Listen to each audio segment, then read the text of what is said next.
পৃথিবীর আরেক প্রান্তে আরেক অঞ্চলে মৃত্যু ও ধ্বংসের নগ্ন নৃত্য চলছে। এমন এক ভয়ঙ্কর যুদ্ধ শুরু হয়েছে যা দেখে মনে হচ্ছে তৃতীয় বিশ্বযুদ্ধের আশঙ্কা সত্যি হয়ে উঠতে পারে। ব্রেকিং নিউজ, আমেরিকা ইউক্রেনকে লং রেঞ্জ মিসাইল ব্যবহার করার অনুমতি দিয়েছে। অর্থাৎ ইউক্রেন এখন রাশিয়ার অভ্যন্তরে এই মিসাইল হামলা চালাতে পারবে। অনুমোদন পাওয়াই মাত্রই ইউক্রেন ATAMS মডেলের 6টি লং রেঞ্জ মিসাইল রাশিয়ার ব্রায়ানস্ক অঞ্চলে ছুড়ে দেয়।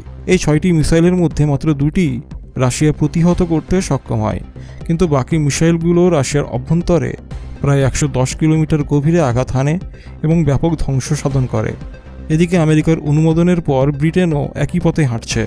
ব্রিটেন ইউক্রেনকে স্টর্ম শ্যাডো মিসাইল রাশিয়ার অভ্যন্তরে ছুড়ে মারার অনুমতি দেয়। অনুমতি পাওয়ার সাথে সাথে ইউক্রেন এই মিসাইল রাশিয়ার কুস্ক অঞ্চলে নিক্ষেপ করে এবং ব্যাপক ক্ষয়ক্ষতি সাধন করে। এতে রাশিয়া সম্পূর্ণরূপে ক্ষিপ্ত হয়ে ওঠে। ভ্লাদিমির পুতিনের নেতৃত্বে রাশিয়া তাদের পারমাণবিক নীতিতে পরিবর্তন আনে। রাশিয়ার পক্ষ থেকে জানানো হয়েছে, পারমাণবিক বোমা ব্যবহারের নীতিতে পরিবর্তন এনে এখন প্রয়োজনে তা ব্যবহারের অনুমতি দেওয়া হয়েছে। এটি একটি ভয়ানক খবর। রাশিয়ার সেনাবাহিনী এখন ব্যাংকারে আশ্রয় নেওয়ার প্রশিক্ষণ নিচ্ছে। জনগণকে শেখানো হচ্ছে কিভাবে তারা ব্যাংকারে আত্মরক্ষা করতে পারে। সব মিলিয়ে রাশিয়া পারমাণবিক যুদ্ধের দিকে এগিয়ে যাচ্ছে। রাশিয়া এখন কুর্স্ক অঞ্চলে হামলার প্রতিশোধ নিতে বড় ধরনের আক্রমণের পরিকল্পনা করছে। এমনকি তারা পারমাণবিক হামলার মতো ভয়াবহ কিছু করতেও প্রস্তুত। কুর্স্কে ব্রিটেনের স্টর্ম শ্যাডো মিসাইলের আঘাতে যে ধ্বংসযজ্ঞ হয়েছে তার দৃশ্য সত্যি ভয়াবহ। এই ঘটনার মধ্যে বাইডেন প্রশাসন ইউক্রেনকে আরও ভয়ানক অস্ত্র সরবরাহের অনুমতি দিয়েছে।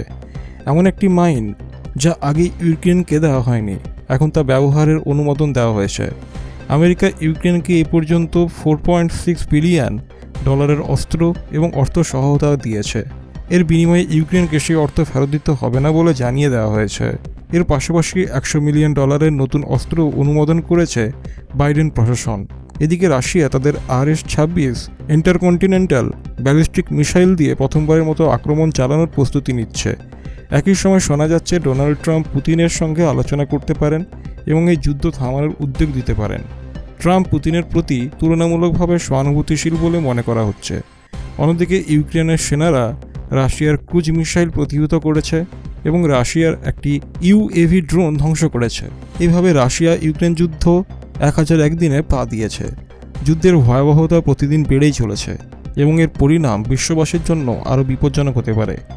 ইউরোপীয় ইউনিয়নের প্রধান ইউক্রেনের নাগরিকদের প্রতি আহ্বান জানিয়েছেন যে দয়া করে সেনাবাহিনীতে যোগ দিন এবং দেশের জন্য লড়াই করুন। তিনি বলেন, 1000 দিন আগে রাশিয়া ইউক্রেনকে মানচিত্র থেকে মুছে ফেলার চেষ্টা করেছিল, কিন্তু গত 1000 দিনে তারা ব্যর্থ হয়েছে ইউক্রেনের প্রতিরোধ ও আত্মত্যাগের কারণে। আজকের দিনটি শোকের, কিন্তু এটিও একটি প্রতিশ্রুতির দিন। আমরা প্রতিশ্রুতি দিচ্ছি যে যতদিন প্রয়োজন আমরা আপনাদের পাশে থাকব। আপনারা নিশ্চিত থাকতে পারেন যে ইউরোপ এবং পশ্চিমা দেশগুলোর সমর্থন অব্যাহত থাকবে। সামনে আরও কঠিন পরিস্থিতি আসতে পারে, কিন্তু খারাপ সময়ে প্রকৃত বন্ধুদের পরিচয় পাওয়া যায়। ইউরোপ আপনার প্রকৃত বন্ধু। আপনার স্বাধীনতা আমাদের স্বাধীনতা, আর আমাদের ইউনিয়নই আপনার বাড়ি। দীর্ঘজীবী হোক ইউরোপ এবং গৌরব হোক ইউক্রেনের। এদিকে ভ্লাদিমির পুতিনের বিশেষ দূত উত্তর কোরিয়ায় গেছেন। খবর অনুযায়ী কিম জং উনের কাছে পুতিনের একজন ঘনিষ্ঠ দূত বার্তা নিয়ে পৌঁছেছেন। জানা গেছে উত্তর কোরিয়ার সেনাবাহিনী ইতিমধ্যে রাশিয়ার সাহায্যে যুদ্ধ করছে। এমনকি উত্তর কোরিয়ার শীর্ষ সামরিক কমান্ডাররাও বর্তমানে রাশিয়ায় অবস্থান করছেন। রাশিয়ার পররাষ্ট্রমন্ত্রী সের্গেই ল্যাভরভ এক বিবৃতিতে বলেছেন, আমাদের অঞ্চল ব্রায়ানস্কে আমেরিকার দীর্ঘ পাল্লার ক্ষেপণাস্ত্র ব্যবহারে যে আক্রমণ চালানো হয়েছে তা স্পষ্টভাবে দেখায় যে পশ্চিমা দেশগুলো যুদ্ধ দীর্ঘায়িত করতে চায়। ইতালি এবং তুরস্ক উভয় দেশ ইউক্রেনের এমন কার্যকলাপে বিরক্ত এবং একমত নয় যে ইউক্রেন অন্যান্য দেশের অস্ত্র রাশিয়ার বিরুদ্ধে ব্যবহার করছে। ডেনমার্ক ঘোষণা করেছে যে তারা ইউক্রেনকে 6টি A1 যুদ্ধবিমান দিয়েছে এবং আরও 26টি F-16 বিমান শীঘ্রই সরবরাহ করবে। রাশিয়ার ভয়াবহ ড্রোন হামলা মোকাবিলায় ইউক্রেন তাদের শক্তিশালী বিমান প্রতিরক্ষা ব্যবস্থা দিয়ে প্রতিরোধের চেষ্টা করছে। এই দৃশ্য যেন হলিউড সিনেমার মতো। আমেরিকা জাতীয় নিরাপত্তা সংস্থা NSA জানিয়েছে, আমরা ইউক্রেনকে সব ধরনের অস্ত্র দিয়েছি, কিন্তু ইউক্রেনের এখন বেশি প্রয়োজন সেনার অভাব ইউক্রেনে তীব্র হয়ে উঠেছে। ইউক্রেনের প্রেসিডেন্ট জেলেনস্কি বলেছে, যদি আমেরিকা সরকার আমাদের জন্য তহবিল কমিয়ে দেয় তবে আমরা এই যুদ্ধ হারিয়ে ফেলব। পুতিন বলেছেন, আমরা ইউক্রেনের যেসব অঞ্চল দখল করেছি তা আর ফেরত দেব না এবং ইউক্রেনের ভেতরে ন্যাটোর উপস্থিতি আমরা মেনে নেব না। স্যাটেলাইট চিত্রে দেখা গেছে যে রাশিয়া ইউক্রেনের সীমানার কাছাকাছি তাদের পারমাণবিক বোমারু বিমান T-160 এবং T-95 মোতায়েন করেছে। রাশিয়ার ঘনিষ্ঠ প্রতিবেশী বেলারুশের রাষ্ট্রীয় টিভি জানিয়েছে, পশ্চিমা দেশগুলো বেলারুশের 4টি অঞ্চলে হামলার প্রতিশ্রুতি নিচ্ছে। অন্যদিকে রোমানিয়া থেকে ইউরোপ ইউক্রেনকে শক্তিশালী ট্যাঙ্ক সরবরাহ করছে। এর ভিডিও প্রকাশিত হয়েছে। এ পর্যন্ত ব্রিটেন 500 ইউক্রেনীয় সেনাকে প্রশিক্ষণ দিয়ে ইউক্রেনে পাঠিয়েছে। রাশিয়ার একজন কর্মকর্তা নিশ্চিত করেছেন যে আমেরিকা ও রাশিয়ার মধ্যে যোগাযোগের জন্য যে হটলাইনটি ছিল তা এখন আর ব্যবহৃত হচ্ছে না, অর্থাৎ রাশিয়া ও আমেরিকার মধ্যে কোনো যোগাযোগ নেই। এদিকে জেলেনস্কি ইসরায়েল নিয়ে একটি গুরুতর মন্তব্য করেছেন। তিনি বলেছেন, ভ্লাদিমির পুতিনের ভয়ে ইসরায়েল আমাদের এখনও পর্যন্ত কোনো সহায়তা করেননি। চেক প্রজাতন্ত্র জানিয়েছে যে চীন, রাশিয়া, ইরান এবং উত্তর কোরিয়া মিত্রতা পুরো বিশ্বের জন্য বড় হুমকিও জানিয়েছে। ভ্লাদিমির পুতিনের নেতৃত্বে রাশিয়া তাদের পারমাণবিক নীতিতে পরিবর্তন আনে। রাশিয়ার পক্ষ থেকে জানানো হয়েছে, পারমাণবিক বোমা ব্যবহারের নীতিতে পরিবর্তন এনে এখন প্রয়োজনে তা ব্যবহারের অনুমতি দেওয়া হয়েছে। এটি একটি ভয়ানক খবর। রাশিয়ার সেনাবাহিনী এখন ব্যাংকারে আশ্রয় নেওয়ার প্রশিক্ষণ নিচ্ছে।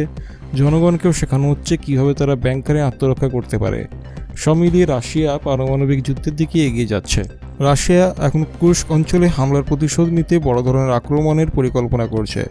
এমনকি তারা পারমাণবিক হামলার মতো ভয়াবহ কিছু করতে প্রস্তুত।